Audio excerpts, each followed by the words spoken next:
एक बार बादशाह चूंचा चपड़ा के दरबार में बहुत ही अजीब मुकदमा आया, जिसने सभी को सोचने पर मजबूर कर दिया। हुआ यूं कि बादशाह चूंचा चपड़ा के दरबार में दो महिलाएं रोती हुई पहुंची। उनके साथ में लगभग 2 या 3 साल का सुंदर सा बच्चा भी था। दोनों महिलाएं लगातार रो रही थीं और साथ ही दावा कर रही थीं कि बच्चा उनका है। अब समस्या ये थी कि दोनों शहर के बाहर रहती थीं, जिस कारण उन्हें कोई नहीं जाता था। इसलिए यह बताना मुश्किल था कि उस नन्हे से बच्चे की असली मां कौन है। अब चूंचा चपड़ा बादशाह के सामने मुसीबत आ गई कि न्याय कैसे करें और बच्चा किसको दें। इस बारे में उन्होंने एक एक करके सभी दरबारियों की राय ली, लेकिन कोई भी इस गुत्थी को नहीं सुलझा सका। और तभी चिमनिया लाइटर दरबार में पहुंच गए। चिमनिया लाइटर को देखकर बादशाह चूंचा चपड़ा की आंखों में मानो चमक आ गई हो। चिमनिया लाइटर के आते ही चूंचा चपड़ा ने इस समस्या के बारे में उन्हें बताया।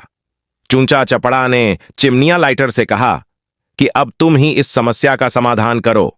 चिमनिया लाइटर कुछ सोचते रहे और फिर जल्लाद को बुलाने के लिए कहा।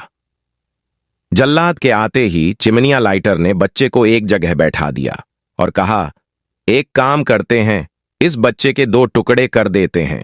एक एक टुकड़ा दोनों माओं को दे देंगे। अगर इन दोनों महिलाओं में से किसी एक को यह बात मंजूर नहीं है तो जल्लाद उस महिला के 2 टुकड़े कर देगा। यह बात सुनते ही उनमें से एक महिला बच्चे के टुकड़े करने की बात मान गई और बोली कि उसे आदेश मंजूर है। वह बच्चे के टुकड़े को लेकर चली जाएगी, लेकिन दूसरी महिला बिलख बिलख कर रोने लगी और बोलने लगी, मुझे बच्चा नहीं चाहिए, मेरे 2 टुकड़े कर दो, लेकिन बच्चे को मत काटो, यह बच्चा दूसरी महिला को दे दाए। यह देखकर सभी दरबारी मानने लगे कि जो महिला डर की वजह से रो रही है वही दोषी है। लेकिन तभी चिमनिया लाइटर ने कहा कि जो महिला बच्चे के टुकड़े करने के लिए तैयार है उसे कैद कर लो, वही मुजरिम है। इस बात को सुनकर वह महिला रोने लगी और माफी मांगने लगी, लेकिन बादशाह चूंचा चपड़ा ने उसे जेल में डलवा दिया।